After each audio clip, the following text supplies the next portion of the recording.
Welcome to another episode of the No Ceilings Podcast. I am Tyler Metcalf, joined as always by Tyler Rucker. Rucker, how's it going? Metcalf, doing really good. Really excited. The people were talking. They've been asking us for a while, and it's about that time. This is one of our favorite segments. This is our fans' favorite segments. It's mock draft peer review time, baby. How are we doing, Metcalf? Are you excited for this one? I'm pretty pumped to critique our own mock drafts. Pretty excited about it. Yeah, and last year when we did this, it was a lot of fun. So figured why not bring it back. So Yeah. for new listeners, welcome. We love you. Stick around for a while. Well, the whole premise of this is we each did our own mock drafts, and we're just going to run through the first round about 5 picks at a time or so, and critique each other's decisions on who went where. Was it too high, too low? Do we hate the fit? Do we love the fit? All of that kind of stuff. So, Rucker, am I missing anything with that? I mean, I would just add for everyone, if it's your first time listening, like Metcalf does a mock draft. I don't see the results. And then I do a mock draft, and we don't share the results until the morning of the podcast. And we don't talk about it until we get on the air. So it's kind of like this is the first time we're about to rip, each other's mock drafts apart. And it's fun because I do think there's some good analysis every time. And me and you will get to a pick that we eventually start to kind of bicker about because we like our picks more. And, I'm not going to spoil it, but going through the results, it's funny how me and you are starting to think a little similar. I swear we didn't share these results, and it is really scary, but, it's always fun. I think the timing is going to be cool too, because next week we're going to have a new composite big board and new mock draft on No Ceilings with the whole squad. So it's fun that we're doing this, just me and you right here. See how different they're going to be. It will be fascinating to kind of compare those to each other. Just last thing, the order we went off of is based on the standings as of February 8th, the morning of. So obviously, if you go on Tankathon while you're listening to it, order might be a little different. It happens. But the whole premise, the whole idea, it's generally still the same. Then the only other changes we made were we did update the Phoenix Suns pick, and we just put Brooklyn there. And then the New York Knicks pick that is going to Portland. Those are the only other changes. Otherwise, we just kept the standings the same as of February 8th. Yeah. I mean, if we missed any other ones, hey, deal with it. We'll figure it out. We're trying to update it as fast as possible. Shout out to Nathan. I had to give him a little bit of crap, but he texted me today. He's like, hey, question, are you and Metcalf going to do any, trade deadline talk on the podcast? And I was like, you must not know what this podcast show is about. This is the No Ceilings NBA draft show, baby. We talk about the draft here, but being serious, heck of a day, but there was a lot of picks swapped around. The new cash considerations is second round picks. So I joked earlier we were going to trade Metcalf for 5 second-round picks. I'm kidding. I declined the offer. I said we needed unprotected first-round picks. So yeah, I'm going to cost you a fortune in luxury tax bills. But I'm excited for this one. It's going to be good. We tried to update it. We went with the standings yesterday, and we're like, hey, let's do the right teams for the trade swaps or, picks that happened today. So we're working, folks, but it's going to be a fun one. All right, well, let's just dive into it. So with the first 5 picks, the Houston Rockets are picking first, Pistons second, Spurs third, Hornets fourth, Magic fifth. And early on, obviously not a whole lot of surprises. We both had Victor going to the Rockets, Scoot going to the Pistons. For the Spurs is kind of where we deviated a little bit. I had Jarris Walker going to the Spurs. Rucker had Amen Thompson. For the Hornets, I had Brandon Miller. Rucker had Brandon Miller. And for the Magic, I had Amen Thompson, and Rucker had Asari Thompson. Rucker, out of those kind of top 5, what just stood out to you? The fact that we're still pretty adamant on no matter who's at 2, it's Scoot. Every single Detroit Pistons fan, congrats on getting Wiseman today. I'm still a believer. I don't know how it's going to work out with Duren. That's all I got to say. But everyone's going to be like, hey, why would they take Scoot? Scoot's that special. And Detroit's got a long way to go. So I'm right there with you still. I think it's no matter what, those are 1 and 2 with Victor and Scoot. Unless Brandon Miller, I don't know. That's a crazy one. It's going to keep me up at night. So I don't think that's going to happen lottery. The third pick with the San Antonio Spurs. I'm disappointed in myself. I wanted to do this podcast to pretty much apologize to everyone listening because I didn't have the balls. I wanted to put Jarris there. And for everyone, like I made my mock and I was like, oh, I really like Jarris there. And then I was like, no, it's too early to talk like this. Come on. And then I'm trying to also do it with like what I think the team would do. And yeah, I'm sorry. I'll never let you down again, guys. I love you all. But I still love him in there. We've talked about that before. And then Brandon Miller at 4. I thought that was interesting with, both of us having him there. So I had no problems top 5. I thought it was good. It was a good little group. And the curveball of you, I liked your curveball. I was like, that's a good one because everyone's going to think that's crazy. I don't think it's crazy. The Spurs would do that. They would love it.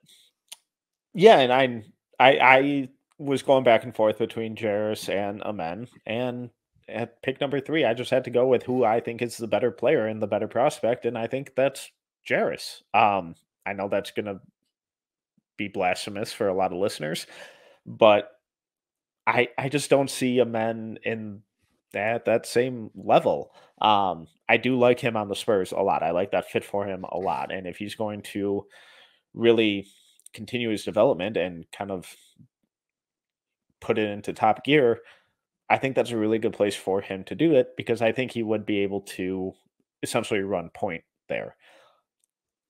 Putting Jarris there, I just think this dude has kind of solidified himself for me as the third best prospect in this class.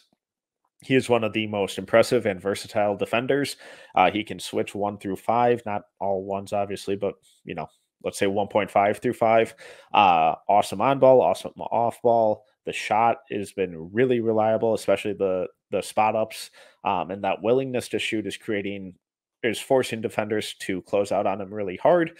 And that that engages his ability to drive and attack with floaters, get to the rim, show off his passing capabilities.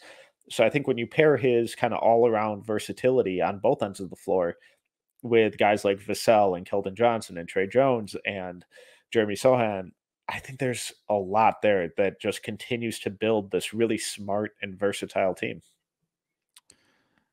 I got a question because it was puzzling me and I still could see it as kind of like it's always tough when you do mock drafts throughout the whole year and you keep plugging guys in the same spot because usually it doesn't happen. That's what we tried to make happen last year with Johnny Davis to the Wizards, but I'm still believing. Let's give him a couple years. That's for another story. Could Brandon Miller go to the Spurs? Yeah, of course. And I just kept staring at that and I was like, why couldn't this be Brandon Miller? And I love Vassell. I love Keldon. But I think San Antonio is also a team that they wouldn't pass up a guy like that, regardless of position. And I'm not, this isn't slander to Amen Thompson. Everybody calm down.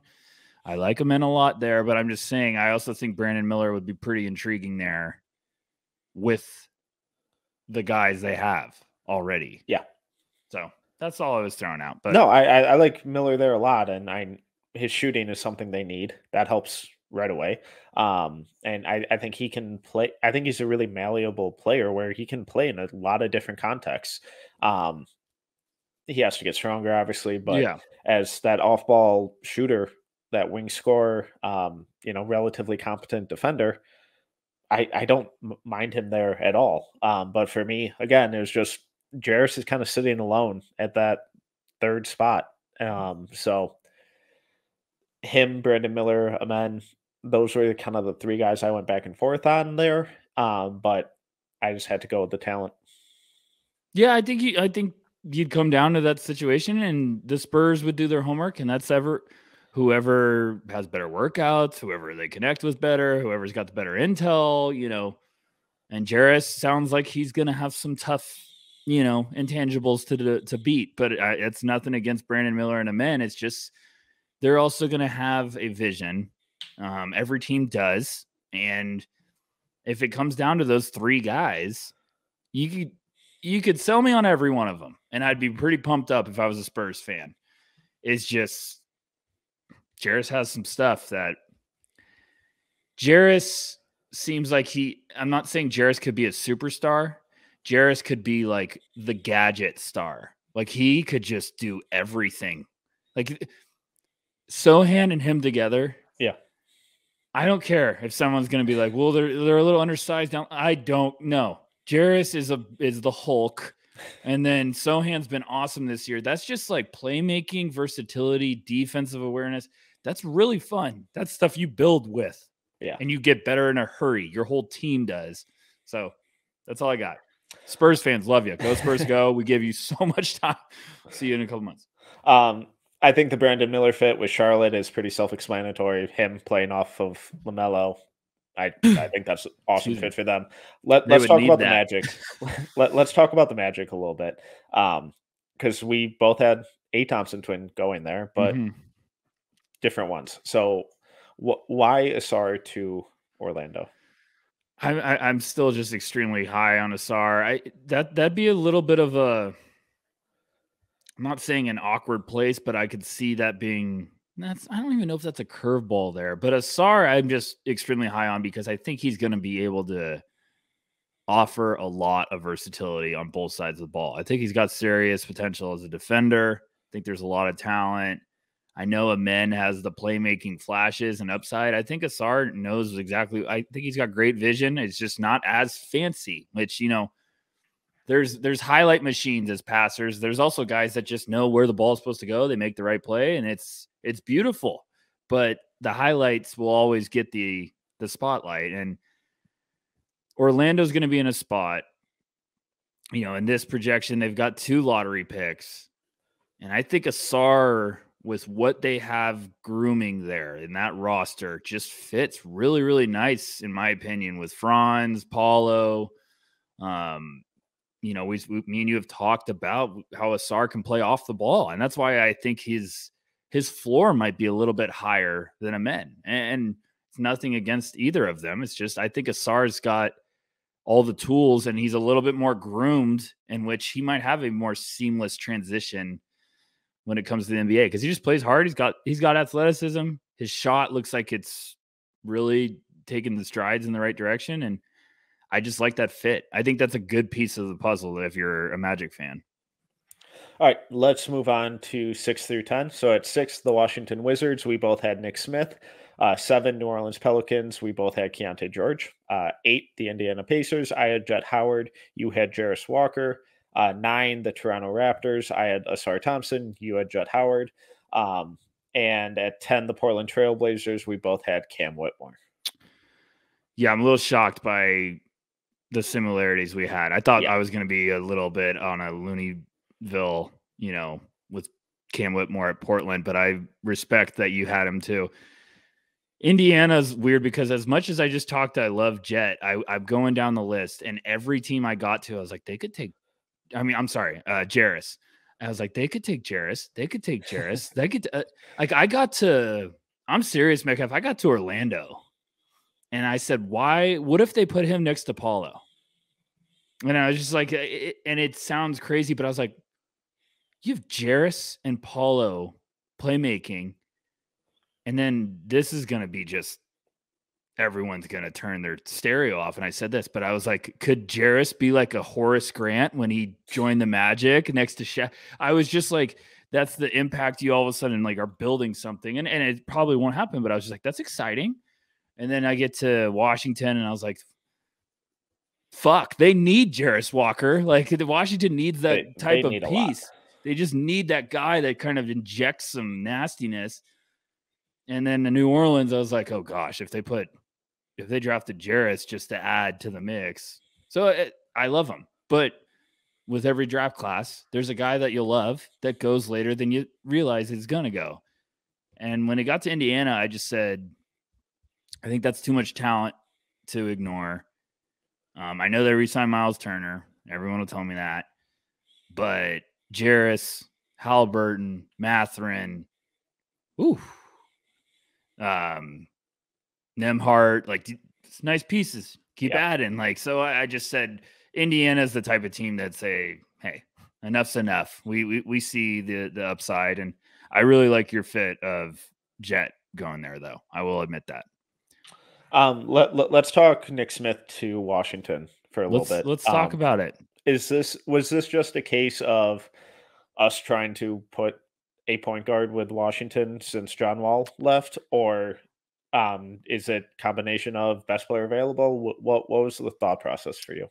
I mean, so shout out for everyone that doesn't know. Nick Smith's supposed to apparently return Saturday to the court. He's been out for a long time, so I'm excited about that.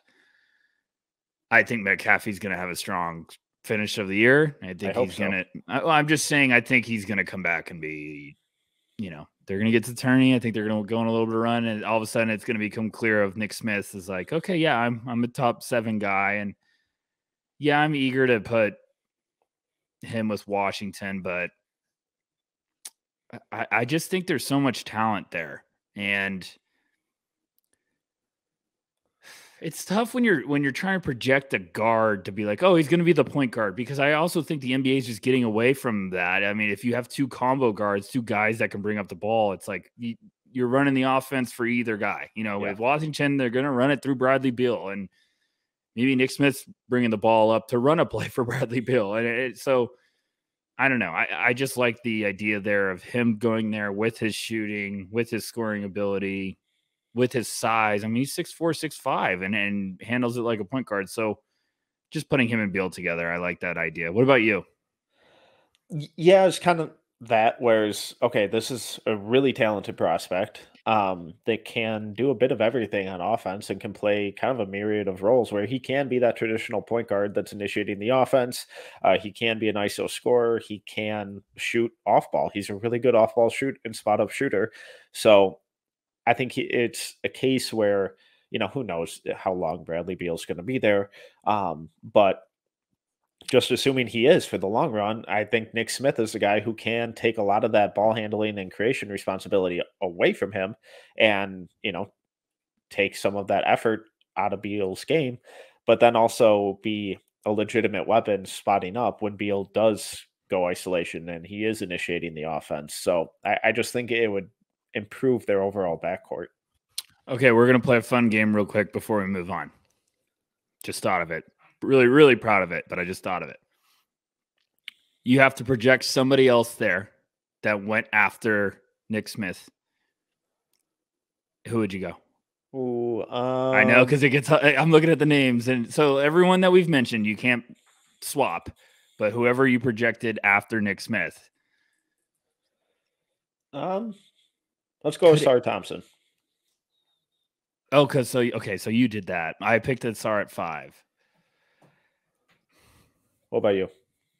The problem is I go down the list and I'm like, we just cleared up the logjam for Denny to start playing, and he's played great. I'm really excited about that. So I don't want to draft another damn guy that's just going to create this headache again. And I don't know what they're going to do with Kuzma. So you got to. I have no idea what they're doing with that entire roster. That is one of the few organizations that feels like they have no direction right now. The problem is I love every fan base, and you get really, really antsy. Oh, I don't mind the fan base. I love Wizards fans. I love them all. Leadership. Good. Is Anthony Black too rich there? Oh, and I know how you feel about Anthony Black. I'm saying you have to add someone to the backcourt. Enough is enough. And I'm not drafting for just need. I'm saying you got it. Like, would you do Case and Wallace there? I would much rather go Kaysen. That's my hot take. I looked, I was like, what? Kaysen would be like whoa, all right, you really like Kaysen, but I would even rather go Jalen Hood-Schifino. That's way too rich at this point. Yeah. But you're talking like Jim Carrey Riddler. But if you're forcing me to put someone in the backcourt, it'd be Kaysen then Hood-Schifino. Well, I'm just saying, like, I'm not taking Keontae to put with Beal. No. That's too much of, the Spider-Man meme. Whitmore doesn't make sense there. Nope. Taylor okay. All right. We moved on. We're, All right. Washington's going to give us another headache this year. The whole Johnny Davis experience all over again. And then both of the picks are going to be great.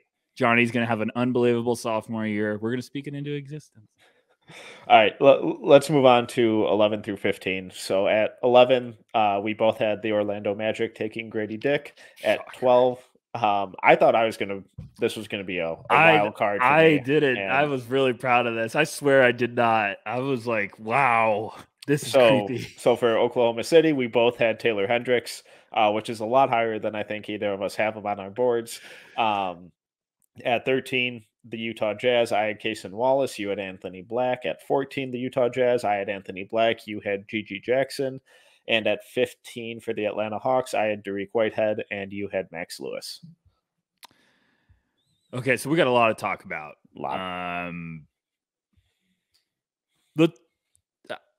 After doing the mock, I quickly looked and I said, Grady Dick going to the Orlando Magic might be one of my my mid-season favorite fits. Yeah. Because I was just thinking of it. I was like, woo, like Franz, you got Grady Dick. Like, because now when you're a rebuilding team, I'm a big believer of, okay, you go get your guy, go get the guy. You just got him, Paulo. The year before, you got a really good guy, Franz. Suggs, I still think very, very highly of. But now you need to go get the right pieces to start really having everything come together. Now, like adding someone like Grady Dick, who's like, there's our 3-point specialist that has upside to be a 3-level scorer. Got a little bit of nastiness, smart player. That's a big addition if they can get him. And then earlier, I had them getting Asar. I feel like Asar would be like the gadget guy that has defensive lockdown upside. So Orlando's going to be in a fun spot in this class. I really do think that. And, even yours with a men and Grady Dick, you get the playmaking with great size and athleticism. And then you get Grady Dick with the shooting. I think Grady Dick would be pretty fun running off screens with Amen Thompson throwing in passes. So love that. And it would make doubles on Paulo in the post or at the elbow impossible. Yes. Grady Dick would constantly be cutting or relocating off of those. The ball movement, and including Franz, they're in a really fun spot to make some really fun big moves. We got to talk about Taylor Hendricks because I thought I was going way out on a limb with this one, and then I see your results and you copied me. So no, I didn't. I swear, I would never lie. I swear, I was like, I'm gonna shock the crap out of Metcalf when I do this, and then I was like, get out of town. So I'm gonna here. You go ahead because I'm gonna. Oh wait, hold on 1 second. Just pause. I'm trying to give my honest rankings I'm starting to update my big board before we have to submit my composite. So this is honest truth. I updated my big board. It's not done yet. I just did my first run around. I'll probably do 5 more run arounds before I submit it for next week. I have Taylor Hendricks at 19 right now. I have him at 25. Okay. So that's what me and Metcalf are saying is like, just because you do have him in a certain place does not mean you can't think of having that fit. And the more I look at the board and where there's some guys around and the availability, I looked at this, I was staring and I was like, I think this makes a lot of sense. And a lot of people might be like, this is way too rich. And I'm like, I don't think it is. Like, I'm looking at all the names. OKC is getting Chet back next year. So you're basically getting another first rounder, which is going to be a pretty damn good first rounder. So I'm saying, what do they need? OKC is really close to taking a monumental step in the right direction. It's really exciting. Well, yes. And I love their coach. They're very fun. I'm telling you. So I'm looking at it. It's the 12th pick. I was staring at Anthony Black. I was like, Presti knows talent. He's also not going to pass out talent. Does Anthony Black make sense? I'm like, no, you're just adding another ball handler. I was like, as good as he is, no. I looked at Gigi Jackson. I was like, I don't think that makes sense. As good as Gigi is, as good as he might be, I don't think that makes sense. Because there's just that I don't know. And I'm not taking anything away from Gigi. I just didn't see it. Max Lewis, I was like, maybe. Casey Wallace, same story with the backcourt. Hood Schifino, I was like, I love that, but no. So you're getting all of these names, and I don't think they're going to go Dariq Whitehead there. And then I just kept looking at Taylor Hendricks, and I was like, 6'9", shooter, plays, doesn't need to get a ton of touches, plays good defense, shot blocker, lot of upside, smooth, athletic. I was like, you put him with Chet, he can space the floor. Giddey and SGA are going to do their stuff. You just have Hendricks play good defense next to Chet. I was like, this makes some sense. Like, I just, there's always a pick that seems a little early and it gets us like, whoa, but it, you know, last year, Jalen Williams and Ousmane Dieng, they look like they're going to turn out pretty good. So I was proud of this one, and I'm damn proud of you, Metcalf, for putting him there too. No, why'd you do it? Why'd you do it? Hit me with I had the exact same thought process. I was going through my board. I'm like, all right, who in this range makes sense? And it's like, all right, cool. A bunch of guards and guard type wings who can't really shoot. I'm like, well, I feel like the Thunder have a ton of that already. And let's look at the guys who they have taken recently. It's guys who, you know, really versatile frames. So they're tall, they're lengthy, they're athletic. They're really smart players. They know how to move the ball. They aren't shot happy. They aren't, you know, selfish by any means. So, you know, then you look at what they need, and okay, they need shooting and rim protection. Oh, look, Taylor Hendricks is an awesome shooter and an awesome shot blocker. It just kind of made sense. So even though I have him in like the mid 20s, it's like, why? There's always at least one guy who goes a lot higher or later than where I have him ranked. Oftentimes it's a lot of guys. So it's like, why wouldn't this be that guy? Because he can come in, he can be your 6'9" shooting guard, or he can play power forward for you. He can provide a lot of versatility in that lineup and immediately fill some of the holes that where they're lacking at without detracting or being redundant with who they already have on the roster. The big thing is like everyone I think is getting everyone's like, oh, you know, Taylor Hendricks came out of nowhere. And I read Jeremy Wu, shout out, friend of the program. He just put up a recent thing, like a Draft Buzz piece. And he was talking about, you know, guys he just went to go see. And he's like, I wanted to go see Taylor Hendricks. And he basically pointed out, and I'm sorry if I don't get this right 100%, but he's basically like, everyone thinks Taylor Hendricks came out of nowhere. He was a 4-star recruit. He was getting recruited by big programs. He went to UCF because they said, we'll take your brother too. So, I mean, like, I love that. He's just like, no, I want to be with my bro. Like, if you take him, I'm coming. And they're like, all right, let's do it. But you're looking, he's averaging almost 15 and 8. He's flirting with 50, 40, 80 at 6'9". Like, I'm not saying this is a need pick. But this is Sam Presti looking and being like, this is my last piece of the puzzle in which we start really pushing, you know, to overdrive. Like then you have your 5-man, you have your 4-man, you have wing depth, you have nasty backcourt. You got all these tools, and it just, then you'd have Zhang in year 2. Like you got size, you got length, you got shooting, you got playmaking, you got defense. Like, that just seems like a last piece of the puzzle. And I'm not drafting need. I'm not trying to reach there. I just think that's the one that like, that makes some sense to me. And like I said, I have him 19th on my board, but I'm going through the list of guys and I'm like, Casey Wallace is never going to play. Like we still haven't brought up Trey Mann. Like, and like, I like Chris Murray. That could be a while, but Hendricks might be a higher upside Chris Murray that's 2 years younger, you know? So I don't know. Enough time on the vent. Thunder up. All right. Anything in 13 through 15 that stood out to you, or you want to yeah, you gave the Jazz 2 point guards. How are we feeling?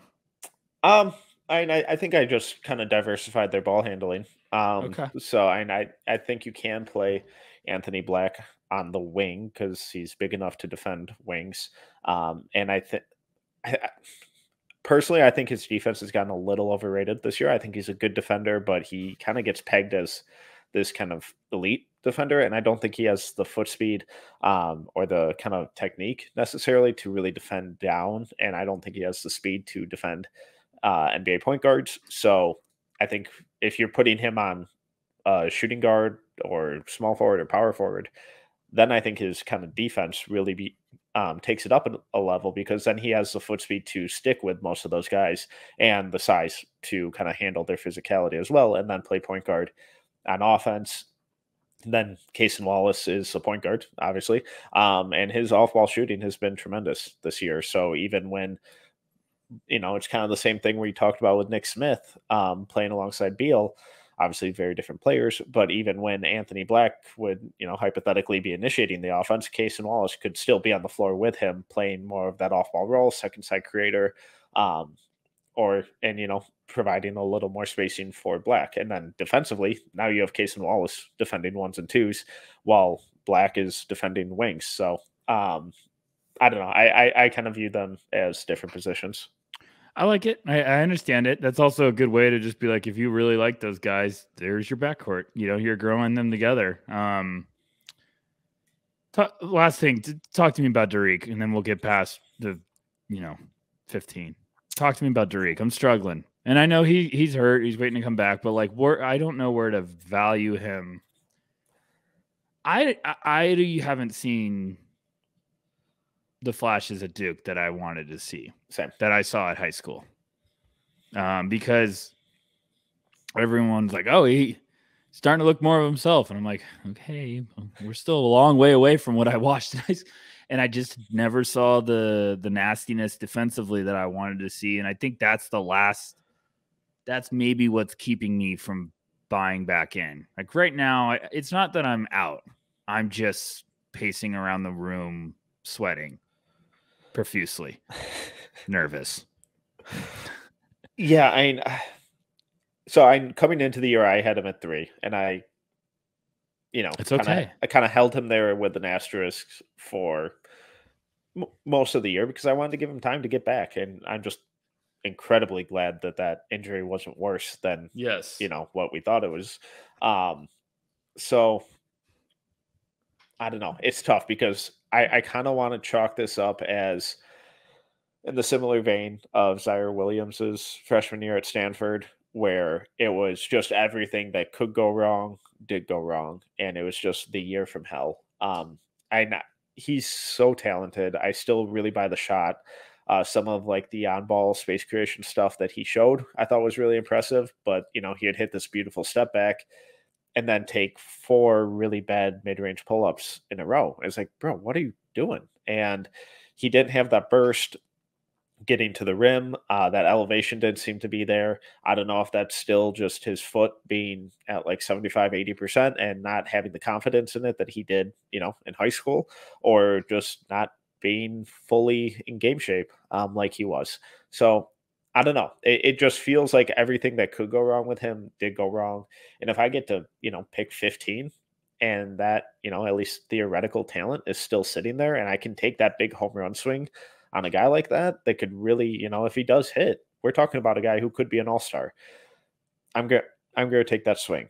So that's kind of where I'm at with him. Is there a world where he gets back into the top 10? Yeah, and if he comes back and, just is scorching down for the rest of the season, sure, but I don't think that that's super likely because we talked about the foot injury, coming back from that calf injury, it's questionable. Right. Who knows if he even does come back, because obviously I don't know the severity of it or how it relates, but Karl Anthony Towns strained his calf and it looked like he tore his Achilles in almost this really similar fashion. He did that 8 weeks ago, and they were saying 6 to 8 weeks and he'll be back. He's not coming back anytime soon. So with guys like Derek, who historically have been so explosive and they really rely on that ability to push off like that, I think it could be scary, and you want to be really careful with it, because if you're tearing your Achilles at 18, that is not good for your future outlook. Yeah, I don't know. He's in a weird spot because obviously he wants to get healthy play, but If you get healthy and, obviously I want every one of those guys to be able to contend for a title and play in the tournament, play March Madness. But if someone looked at Derek right now and was like, hey, if you wait and you'll be 100%, because I don't think he's been 100% all year. I think he's been 60 to 80. If someone was like, hey, you'll be 100% for workouts. You can do a lot of stuff in workouts. Would it shock you, like a guy like that lighting up a workout? No, and that's what it. If I was, so I'm a scout, patting my back. Congrats on I'm a scout and I watch him. What'd you say? Congrats on the new job. Thanks, appreciate it. Still faithful to no ceilings. You can't afford me. I go see Duke this year, hypothetical. I see Derek. I'm like, hey, he looks 60%. Struggle. Like, it's not the high school kid I saw. And then I go see him in a workout, and he's just flying all over the place. Looks great. I'm like, there he is. That's the guy I had as a top 10 prospect. And then you probably take little bits of like what you saw with the Duke film, put them in your brain of like, okay, like not the athleticism part, but you're like processing, decision-making, awareness off the ball, like stuff like that. But you see him in a workout and he's just flying like a high schooler again. You're like, okay, here we go. Yeah. And then that's where teams, if you're picking 12th, Derek's there. If Derek's there, we're taking him. So you never know. But I spent too much time on that. Thank you. I have to say one thing. Or no, go ahead. And then I'm going to yell at you. So go ahead. Yeah. Very exciting. Yeah. All right. So at 16 for the Lakers, I had Jalen Hood-Schifino. You had Cason Wallace. 17 for the Warriors, I had Ran Rupert. You had Jalen Hood-Schifino. 18 for the Trailblazers, I had Gigi Jackson. You had Chris Murray. 19 to the Knicks, I had Max Lewis. You had Jordan Hawkins. And 20 to the Nets, which was the Suns when we originally did this. I had Bryce Sensabaugh, and you had Colby Jones. So I teased you because I said I was going to yell at you. I'm also going to yell at myself. I projected Cason Wallace to the Lakers. I love you, Laker fans. I don't. I'm a Celtics fan. I don't. But I'm rooting for you guys. You had a good day today. I'll admit it. And then you had Hood-Schifino going there, and I was just like, mad at me, mad at you. Like two of my favorite prospects had gone to the Lakers. But I like both of them going there. I liked your little Rupert at 17. I was proud of that. I still love Hood-Schifino to be the resurrected version of Sean Livingston for the Warriors. The funniest is Sensabaugh going to Brooklyn. Him and Cam Thomas will average 80 a game. So buckets galore. You want Brooklyn should do that and then just remake their slogan. You want buckets? Brooklyn Knicks basketball. I just broke my headphones because I'm so excited about it. Okay, so talk to me about Cason Wallace. Why is he falling out of your lottery? He I mean, I could have taken him 6th. He's just the guy. I think where do I have him? I absolutely love him. I still love him. I moved him up. But I was doing this and I was like, I could see him slipping through the cracks. I could see him going higher. I got him at 11. Okay. He's done everything I want him to do this year. And he keeps putting up big performances. I think he just had a game against Arkansas. I think he had like 20 plus points with 4 or 5 steals or something. Like he's had like 5 of those games this year. You're looking up, he had 5 steals. He had 6 steals. Like he is a problem defensively. Like he is going to be awesome at the next level because he's so strong. And me and you talked about this preseason. He's so much fun to watch when he blocks shots. He's like got that chase down that like, all right, try me. Like he just knows he has great timing. And I think he's one of those guys that's in like a different gear than everybody else, especially when he's on defense. He's just like, I'm going at the speed that I know I'm going to be able to attack you right at the last second. I have him going 16th. Metcalf, I could see him going top 8. I just think it takes one team and someone's going to fall in love with them. You get him in for an interview and you're like, oh gosh, we love Cason Wallace. And we have Nick Smith going to the Wizards. It wouldn't shock me if that ended up being Casey Wallace. Like, Yeah. I think that highly of him. I just think there's also going to be some teams that are like, hey, he didn't unleash everything at Kentucky, which we've seen before. Are you still not buying it, or are you just like? No, I have Kaysen at 12. I'm very much in on Kaysen. The problem is I think he's just an easy. There's no such thing as easy evaluations, but he seems just like you get it. Like, Yeah. okay, I get it. I know what he is. The only thing I'm going to keep thinking of the whole year is, am I underestimating the ceiling? Is there way more to the game that I'm not giving credit for? That's all I'm thinking of. My only hesitation really with him is that he can get a little too passive. Yes. And I maybe that's something where, once he's in an NBA context, playing with, better players around him, maybe that's something that really benefits him down the line because he's not just trying to take over games by himself. But at Kentucky, I kind of want to see it. And there have been a lot of games where they could have used him to do that. So that's kind of my only gripe with him. I mean, other than that, everything else he does is just really good. I mean, he's awesome defender, solid passer. The shooting's been a lot better than I think we anticipated coming into the year. And on good volume, good at rim finisher, good rim pressure. Like, the playmaking's not super dynamic, but it's controlled. He moves the ball. He understands how to run an offense.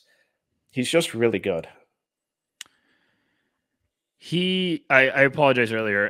Earlier in the year against Michigan State, he had 8 steals. Sorry. How dare you get that wrong? And then he had 5 steals against Kansas. He just had 3 steals against Arkansas. But his last 6 games, he's averaging 16, 4, and 3, and 2 steals, 1.5 blocks, with shooting splits of 54, 39, 88. And that was a big area throughout the year that I was worried about was his free throw. I was like, why is his shooting so good from deep? And his free throws are garbage. So 88% in the last 6 games, we're trending in the right direction. But I don't know what else he's got to do. I mean, he's averaging 2 steals a game for the season right now. Yeah. He's shooting 48, 40, almost 70 from the free throw line. Like, that free throw percentage is going up. I don't know, Metcalf. I don't know, because he just has some games where he gets on heaters. Like, he's had 27, he's had 24, he's had 20. And he's also had games where he's had 9 assists a couple times. Like, I just think he's shown that he does a lot of stuff on the basketball court and he can impact the game in a ton of ways. So might just be one that I'm overthinking. But like I said, I looked at my board and I was like, I'm moving him up. I love him. Like, why not? So. All right. Anything else in that kind of 16 to 20 range that stood out to you?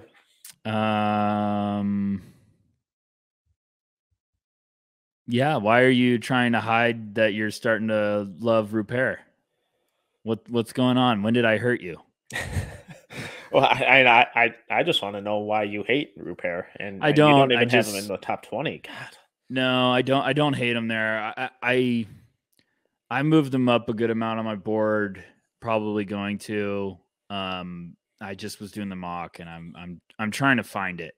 If someone's going to take him in the top 20, I'm trying to find it. Yeah, that one for me was kind of a little similar to the Hendricks pick, where it's like, yes, I don't quite have him ranked that high yet. Could I see myself getting there? Absolutely. Do I think a team in the top 20 is going to take him? I do. And just that fit with Golden State, I really liked it. Yeah, like it sounds insane, but I got to Portland and I was just like, that's a team that would believe in him. OKC, I paused and then I was like, well, they just did that with Zhang. I don't think they're going to do it again. OKC just seems like a team. They're like, we need to hit a double this year. We don't need to swing for the fences. We need to hit a double. And then you get to Utah and I was like, that could make sense. So like, there's going to be someone in that range. And now Portland has, oh gosh, I just figured it out. Yeah, Portland's got 2 lotto pick, or Portland's going to have so it's going to Portland if the Knicks are not in the lottery. They're going to take Ruper. Sons of guns. Okay. But yeah, I don't know. I really, really like him. I think he's trending in the right direction. I think he's going to be a top 20 pick 100%. I just trying to find out who's the team. And maybe I just did it while we're on the air. So Rip City, rise up. That's all I mean. Okay. Well, what about Max Lewis? You just cooling down a little bit? You think he finally hit that wall? I've kind of always had him in this range. This would kind of be the lower end of it. Let's see, 1 second. And I have him ranked 17. We've talked about him a lot. The shot is really impressive. I really like what he's trying to do as an on-ball creator. He's just not ready for that yet, but getting these reps in now is going to pay dividends down the line. So, I like the direction he's headed. I think he's still really raw. I hate the defense. I think it's awful. And at that position, you have to kind of defend, at least somewhat, unless you go to a spot where you're surrounded by defenders. Putting him with the Knicks, I think that shooting on the wing would just be a really nice fit. I think that'd be a great spot for him to kind of learn how to defend. Because he just, like, I know he's relatively new to basketball, so he just kind of seems like a kid who's always defended because he's just been bigger than a lot of the guys he's played. And when he goes up against those guys who are more athletic and who are bigger, it really shows. So I'm just not quite sure what he brings to the table right now other than the shooting, and the shooting is incredible. So I like him long term. I think it's just going to be a little more of a process. He's quietly hit a little bit of a patch, and I don't know if a lot of people realize it, but I've been tracking lately, and I'm like, oh, Max, we hit that wall. Everyone talks about the rookie wall. I think Max is hitting that college wall right now. Like, he was just scorching. Yeah. His first 17 games, he was averaging 20 points, 6.2 rebounds, 2.9 assists on shooting splits of 51, 42, 85. His last 8 games, he's averaging 15.1 points, 5.4 rebounds, 2.6 assists, shooting splits of 42, 20, 80. That's not what you want. Well, it's just, and early in the year, we talked about this. Like, someone's like, hey, like, I really like Max Lewis, but he might have a little bit more of a learning curve when he gets to the NBA level as a rookie than people realize. And I think you find out, like, you can jump on people and become all of a sudden this star. But the longer you go in the season, the more tape people are getting, the more time coaches are getting to prepare for you. And how are we going to shut down Maxwell Lewis in 2 weeks? And, everyone's got assignments. So this will tell me a lot if he snaps out of this. Like, get out of it. You're in a funk. Get out of it, and I love this. As an evaluator, I absolutely love this, because I'm like, okay, now I get to go watch those games, see what's going on, and see when he's going to all of a sudden click and get out of it. Because all it takes is one game, and the guy's like, okay, my shot's back. And there's also stuff going on behind the scenes that I'm not saying it's happening right now, but you find out stuff. You get little breadcrumbs. It's, maybe it's an injury that he's playing through, or maybe something's going on. But I still like him a ton. I've cooled on him a little bit, and I understand where you had him at your area, but I still like him going to Atlanta. I think that's another one. But then they got Sadiq Bey, so sons of guns. All right, let's move on to the next group. So at 21, Miami Heat, I had Jordan Hawkins. You had Terquavion Smith. At 22, the Clippers, I had Kobe Jones. You had Derek Whitehead. 23, the Kings, I had Adembona. You had Ruper. Yes. At 24, the Brooklyn Nets, I had Deron Holmes. You had Bryce Sensabaugh. At 25 for the Pacers, I had Terquavion, and you had Andre Jackson. Damn right, I had Andre Jackson there. How many picks did you get Adembona in your mind? When did it start? Like 4? No. I kind of thought about him to Brooklyn at 20. That makes some sense. I mean, especially behind Claxton, you'd just be saying we're gonna just breed bigs that play good defense down low. And Claxton's their only size. I love Claxton. He's had such a good year. He's incredible. But that's the thought process is like, you'd be like, we just did this. Let's do it again. Let's get another great energy big man and just keep, be patient. Do you see what happens when you let someone develop and take your time and don't rush it? I mean, year 3 Claxton's been just fantastic. If they're not an MVP candidate by year 2, they're a bust, Rucker. I'm Everyone sick knows of this. it. I'm tired of it. We have to have a rule. Oh, okay. By the way, off topic. I wanted to suggest this 2 podcasts ago, and I want to see. I'm going to throw it at you, curveball. You love this. You love when I do this.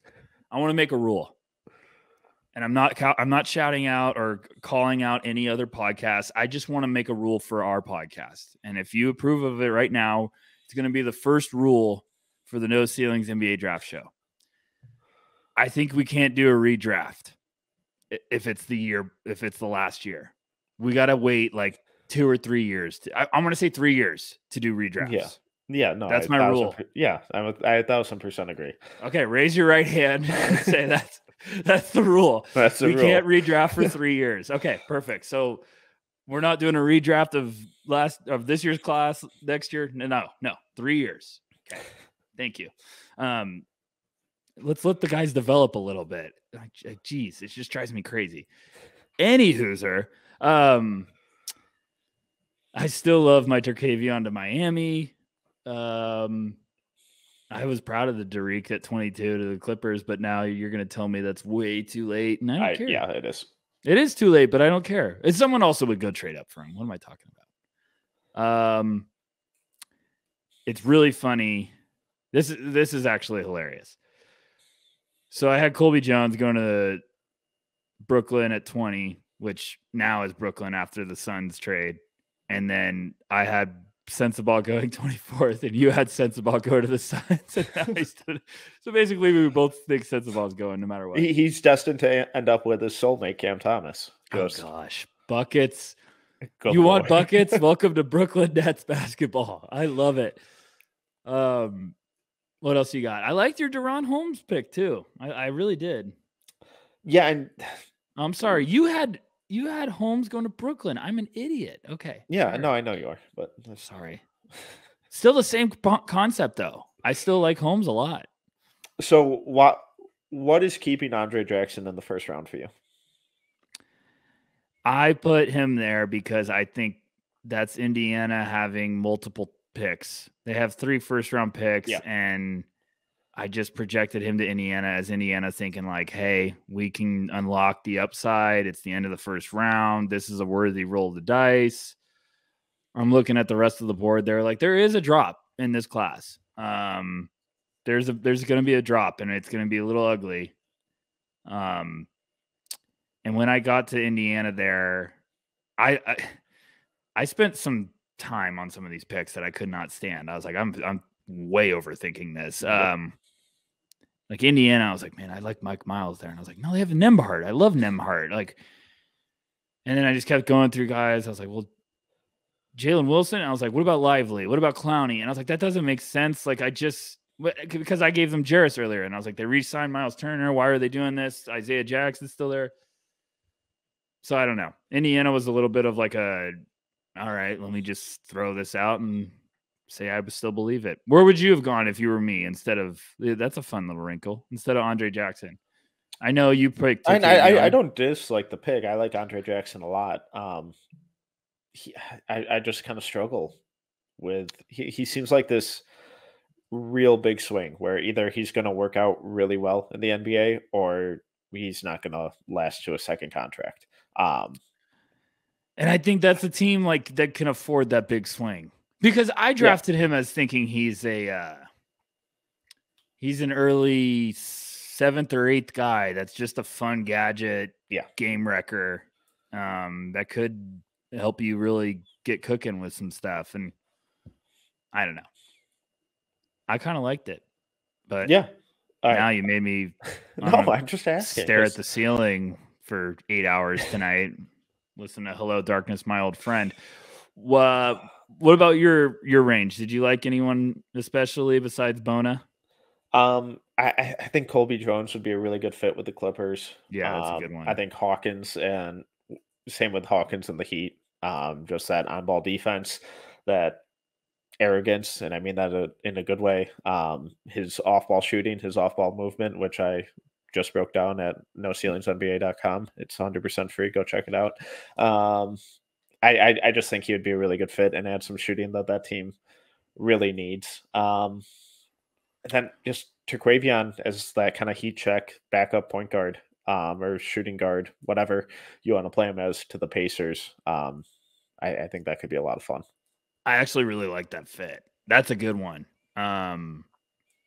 Here's the problem with this class, and I really like this class.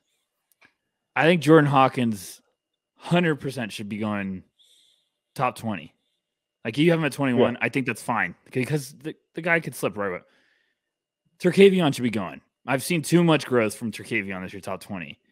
But this is fit. I don't know where to go. Like, I'm looking at mine, and Golden State's not going to put Terquavion and Jordan Poole together. I mean, don't copy Brooklyn Nets basketball, all about buckets. We don't need that around here. But I'm trying to be serious. Like, it's just kind of weird because there's some weird fits. And I really like Jordan Hawkins. I love Jordan Hawkins. Yeah. If someone took him in the lottery, I'd be like, heck yeah. Like, he's just been doing some great stuff. And if Orlando, like if Grady, we both had Grady Dick going 11 to Orlando. Yes. Say Grady Dick goes earlier. And which could happen. Jet Howard's not on the board either. Yes. Why not? Oh, wow. I just figured this out. You know who? Grady Dick could go to Portland. Maybe? Come on. He'd be perfect at Rip City. I think Grady Dick could go a lot of places. And if he went to Orlando as early as 5, that wouldn't shock me. The problem is I didn't want to say this because I didn't want the No Ceilings crew to try to check me into Arkham Asylum. There's a lot of guys that could go top 7 that were not like Jet could go 5 to me. Grady Dick could go top 7. Anthony Black could go up there, even though I know you're not crazy high on him, but he could go up there because the idea of him is really intriguing for front offices. It's just a little crazy. And so I'm just like, Jordan Hawkins could be going up to, like him at Orlando at 11. I really like that fit, actually. Like, that's a fun one. So I don't know. I'm right there with you. I also could see Utah being like, hey, we want to get a point guard and a guy that can just shoot the crap out of the ball. I don't know. Yeah. All right. Well, let's finish this up with 26 Memphis Grizzlies. I had Chris Murray. You had Derek Lively. 27 Utah Jazz. We both had Noah Clowney. 28 Houston Rockets. I'm guessing our thought process here was the same. Yeah. I went with Sasser. You went with Mike Miles. Hornets. I went with Kobe Buffkin. You went with Jalen Wilson. And at 30, the Indiana Pacers. I went with Lively. You went with Nikola Jurisic. Let's keep the Lively talk to the end because I know we're probably going to have some thoughts. And I'm actually really excited to talk to you about Lively. Sasser's starting to turn the corner. Yeah. Sort of. He's kind of been the same. I mean, he just had he just had a monster shooting game. Stat I think yesterday or two days ago. Their last game, I think he went like 10 of 15 from the floor and hit like 8 threes or something. So, and he put up like 28 or something in pretty low minutes, I believe. I'll wait for Sport Reference to ever load the game log stats out. Here we go. Last 8 games. Oh, Metcalf. Last 8 games, 17.8 points on shooting splits of 46, 44, 82. Yeah. Sasser.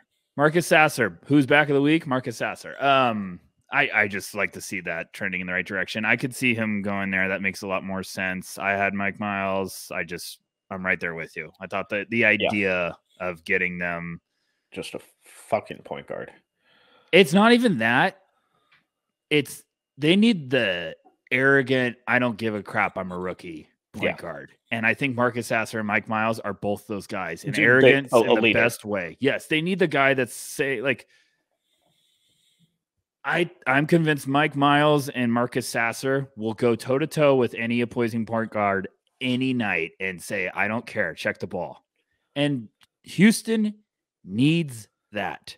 And that's not, I root for that whole team. I root for every team.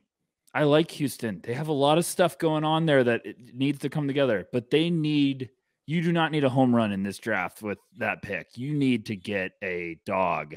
You need a guy that's just going to, play his ass off every night. And oh gosh, Silas in that, I don't know if you saw that press conference when he was just like going crazy. I was like, man, give my man a hug. He's not going to be there much longer. No. What else did you like before we get to the Blue Devil? I like Jalen Wilson to Charlotte, but I'm biased. Why is no one liking Jalen Wilson anymore? What's going on? Because he's old and doesn't have the most efficient shooting numbers, even though he's playing a role that he'll never sniff in the NBA. I still have Jalen Wilson. I have a first-round grade on Jalen Wilson still. He just didn't end up in my first round on this. I have him. Where do I have him? I think I have him a lot earlier than some people. Oh, I have him at 27, but I've already looked. Yeah, I've looked and I've already want to move him up for like 3 pieces or 3 people. Yeah, so I don't mind him in Charlotte. I really wanted to sneak Kobe Buffkin into the first round. And I know you did. I like him playing that kind of combo guard alongside LaMelo Ball. He's just good. He's just a good basketball player. Whether he comes out this year or next, he's going to be in the NBA. Okay, no, I don't want that answer. I mean, you and John Hollinger are putting him in the first round, so I need the truth. I want the truth. Is he a first rounder this year? No biasy, no Michigan bias. I need the truth. Come on, I removed that. Because Metcalf, I wrote about this in my piece at NoCeilingsNBA.com. Go check it out. It's absolutely free. I wrote about this in my piece. I spotlighted Kobe Buffkin. And I said, there's a drop in this class. There's a drop. And every time around the midway point of the season, scouts are starting to get around. We're all doing it. We get a good grasp for the class. And then all of a sudden, someone puts a beacon in the sky and is like, hey, look at me. And I think Kobe Buffkin's that guy. Dalen Terry was it last year. He just got on a heater towards the end of the year. Malachi Branham, we thought was maybe a next year guy. He turned out to be this year guy.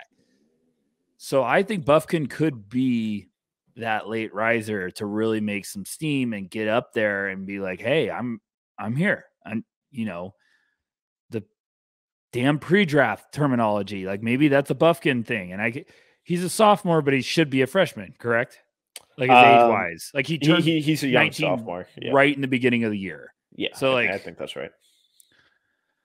I don't know. I'm just saying, like, there's some nice tools, and I've liked that he's nasty. He'll go rebound. I like rebounding guards, and I like it. I think that's the range where if you get at the end of the first round, you'd be like, yes, let's develop them. And it's a solid piece. So yeah. So to answer your question from 5 minutes ago. Yeah. Sorry. I'm so excited. I love the draft. I just love this shit. I do. I think he's a first rounder. Just looking at the order that we have here, really anywhere from Brooklyn, Indiana, Memphis, Utah, Houston, Charlotte. I like him in all those places, honestly. So I just think he just contributes to winning basketball, and the leap he's taken as a player and physically from last year to this year has been astounding. The kind of pull-up shooting still isn't entirely there, but his space creation has improved. His mid-range pull-up has improved. His defense is awesome. He has some of the quickest hands on defense in the country. Really good rebounder, like you said. And just works his ass off from, start from tip to whistle. So he's just one of these guys where I think he's going to stick in the league for a long time. Will he be a star? Will he be a big time starter? Probably not, but is he going to be a guy that contributes to winning basketball on basically a nightly basis? Yeah, I think so. Okay. Let's do this. The Derek Lively Hour. Take it away. So he's playing much better. Yeah. Playing much better. Talk to me. You've been kind of slowly pushing the like, hey, his shot blocking's legit. I know he's not playing big minutes or he's not putting up eye-opening numbers, but his shot blocking is legit. So you're probably not surprised at the recent, heater he's on. Did you watch the North Carolina game? Because I haven't gotten to it yet, but okay. I heard he was awesome. Yeah, he's just it was the game. It was okay. Like, can you build off this? Oh, there he is. Yeah, like he looks like a guy that's finally being confident. And him and Shire had a big hug after the game, and I was like, okay, is this the start of something? And then they just played Miami and got their ass kicked, but he still played good. So I don't know. Where are we at? Well, you need to watch that game first, and that game is probably going to get you really dangerous in your feelings. But I watched that game and I said, he's not top 20 in my mind, but this is an end of the first, like late first, that someone's like, there's our backup big.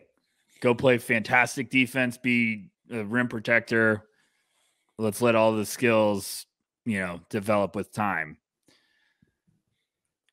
Because like the North Carolina game, he's all, excuse my French, he's all over the fucking place. Like I was just like, this dude's just playing passionate, angry. He looked just free. Like, okay. And he played extended minutes. It's about damn time. The first game of the year, he played over 23 or 24 minutes. He played 34 minutes against North Carolina. Weird what happens when you let elite prospects play. Yeah. So his last, let me just get this up. Like everyone's going to look at this and be like, oh, it's not that great. But his last 5 games, he started 3 of them. He's played 21 minutes. He's averaging 6, 8, and 4 blocks. Oh, that wasn't including Miami. Sorry. Shout out Sport Reference for not having it. But if you want to give your thoughts, I'll get the updated numbers. Thank you very much. Yeah, and I just think his defense has been a lot better than he's gotten credit for all season, and mainly it's the rim protection. His timing on rotations and weak side blocks has been excellent.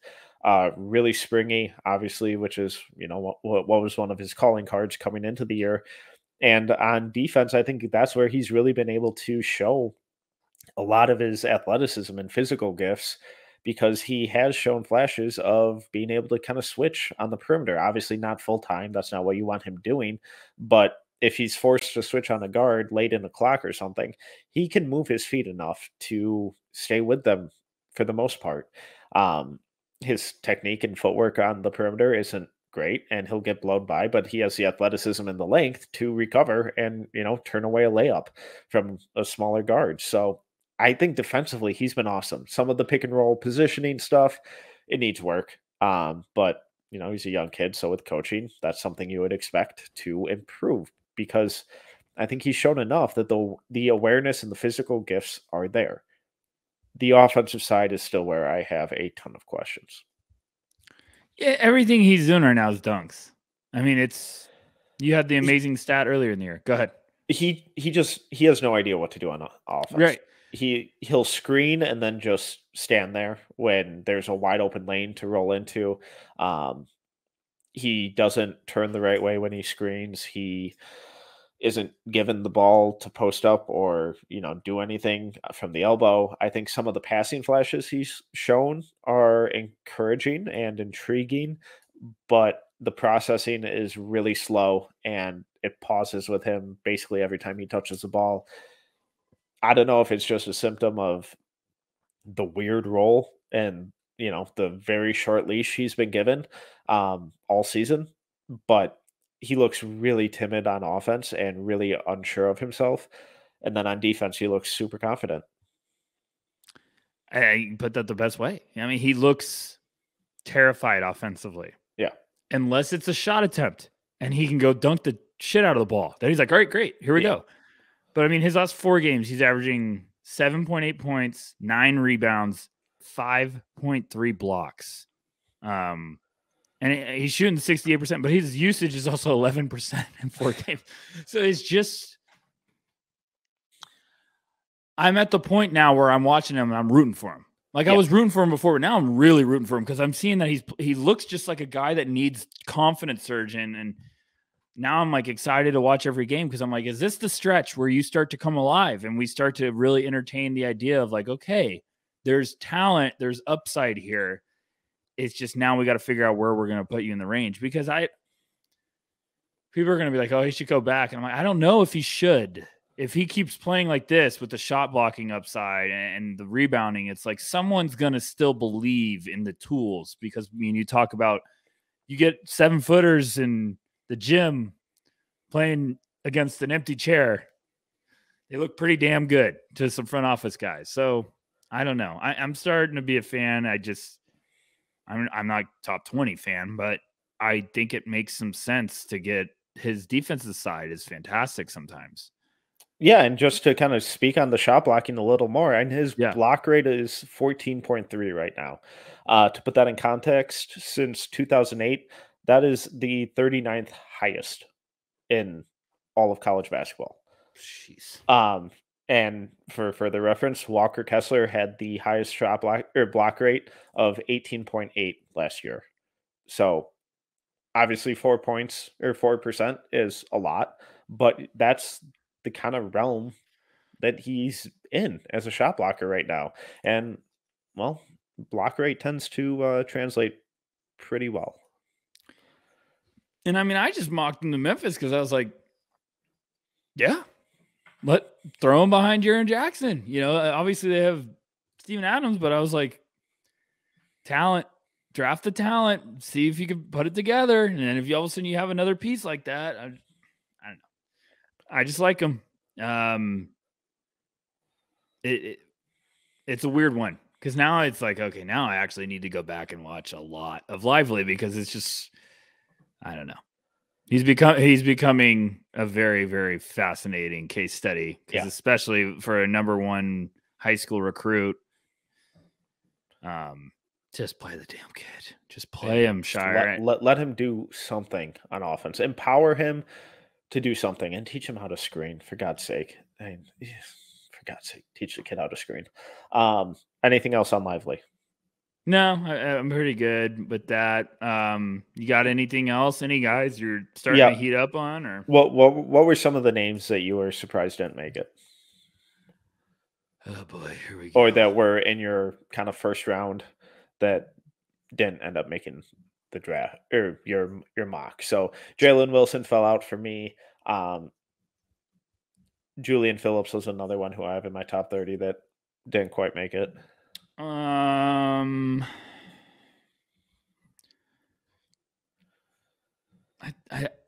didn't have Deron Holmes in my first. I think I'm gonna have him in my top 30. Filipowski, I've got just outside. I still think he's gonna be a guy that goes, but I can't. If you're gonna ask me right now to talk about Filipowski, I can't do it because I need to watch way more. When I watched that North Carolina game, I was not impressed. I'm kind of out. Oh, wow. So here we are. I feel like beginning of the year we were out, and then we were like, "Oh, we're kind of in," and now I'm like, this North Carolina game, he had some ghost factor to me. I was like, "Whoa, Filipowski's out there." I was like, I noticed Lively out there, and I was just like, that was not what I was expecting today. Who else do I think could? Trace. Trace, I got a bone to pick. Trace is right there. I have him at 32. I have him at 31. This isn't my final rankings.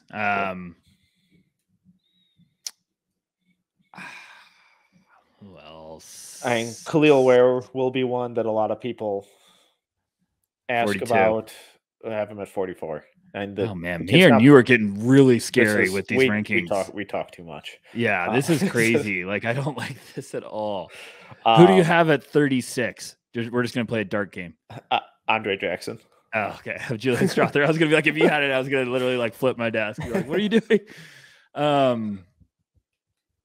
I don't know. There's some weird guys, Metcalf, that I think could get up there. Like, I like Reese Beekman. I think he could go 29th. Like, it's just he also could go 44th. Like Leonard Miller, I still think someone's gonna love him. He's one of the guys I really need to catch up on, because Yeah, I think the numbers are what they are, and I think No Ceilings will have something coming on him soon. Yeah, you might want to be paying attention to that. Other first round guys. Who did I moved Amari Bailey down, and I don't know how I feel about it. I still think the wild card is James Najee, but I'm gonna have some thoughts about him coming up soon. Just give me the quick elevator pitch on him, because I haven't gotten a chance to dive in on him. He's just I think he's gonna be the youngest guy in the class. Playing for one of the best teams in Europe. He's had some games where he just takes. He's fucking ripped. Like what is he listed? I've had him in my piece. I think he's listed at like 6'10", 220. He looks 250 of muscle. Like he's just gigantic. And he shows some stuff, but it's clearly like, okay. It's he's doing this at 18. Awesome. If he was doing this at 20, you'd be like, I don't know. He's doing it at 18. You're like, whoa, big fella. And he's just nasty. When he can get somewhere in a hurry, it's really fun. But I had a guy, a scout I trusted that's really damn good at his job. And he's told me some stuff in the past, and he was right on. And he's just like, if he went to Texas, he'd be going in the first round. And I think we always have to remember that when you're an 18-year-old playing in a pro league, in one of the best leagues in the world, that carries a lot of weight. Like, doesn't mean the stats need to be there, because that carries a lot of weight with evaluators and NBA personnel. So I still think Najee could be like 35th, but it would not surprise me if a team like Indiana took him at, with the third first-round pick, or someone like Charlotte. I'm just saying, like, that's the one I think could shock some people. But it's tough, because when you're an evaluator, you watch him and you're like, oh, you look at the box scores. Oh, 2 points, 15 minutes. Great. Can't wait to watch that one. Yeah, but like, he's had a couple games lately where it's like 14 points. Like, he's just got some really exciting talent, but it's very raw. But that's all I could think of off the top of my head, unless you got anyone else. Nope, that's kind of all I got. So, Rucker. 117, good. Rucker, plug away. Everyone, thanks for listening. The peer review is always a lethal monster, but this is a good one. I'm excited to do another one of these down the road. But I'm at NoCeilingsNBA.com. I'm also at Tyler_Rucker on Twitter. Big week coming up. Very big week, Metcalf. We got very substantially large announcement. Pretty excited to share that with the world. So thank you all. I love you all. Well, once again, I'm Tyler Metcalf. You can follow me on Twitter at TMetcalf11. Like Rucker hinted at, the podcast may be sounding a little bit different next week, but it's all good things, all very exciting things. You can find all of our written work at NoCeilingsNBA.com. It's 100% free. Just click that subscribe button while you're there to make sure that you never miss anything that we publish. And you can follow us across all socials at NoCeilingsNBA and on YouTube at NoCeilingsTV. If you enjoyed this episode, please make sure to subscribe, leave a review, and a 5-star rating. Until next time, see ya.